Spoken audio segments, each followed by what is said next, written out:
Insurance companies are in the mix, as you just said, with the merger. You're there with the information, and to Jamie's point, if you can move for being embedded into the overall process and experience, there's nothing to stop you from your ability to innovate. I mean, it comes in that back area. to the formula we talked about at the very beginning. Ultimately, what is the customer trying to achieve? Right? Forget what part you play, right? Where's your way to play within that system? It's the customer's trying to achieve some outcome, and it's a mix of those things they can control and that which they can't control.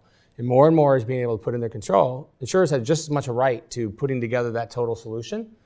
You know, a part of an ecosystem. How much of it they own? Do you acquire or merge to fit more like the CVS Aetna thing, or do you partner like what we see in sort of China with sort of Alibaba and others, right? Or or look at it sort of the industrial piece, right? How do you actually look at guaranteed performance improvements, productivity?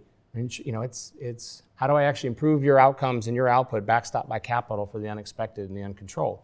Right? That's ultimately what a customer is trying to do. Today, we each play our part.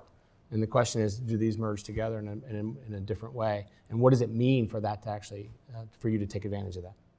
What's cool is that the way I look at insurance is that insurance companies have always had an information advantage, a distribution advantage, and sometimes a cultural advantage in terms of their sales culture or whatever.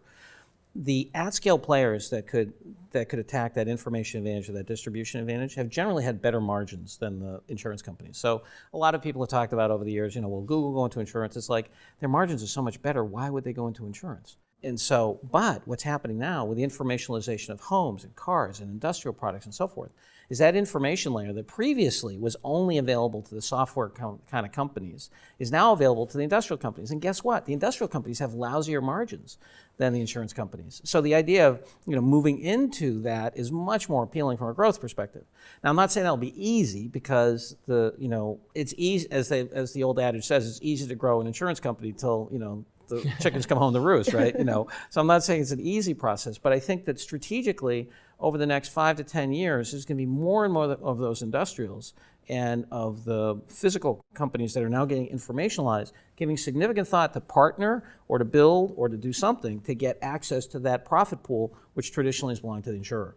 Absolutely. So those insurance companies that proactively really take advantage of the opportunities brought by being a bionic organization, using the whole deterministic dimensions of information and innovation, right, really have the ability to kind of lead the future. Absolutely. I mean, the good news and the bad news is those profits are up for grabs.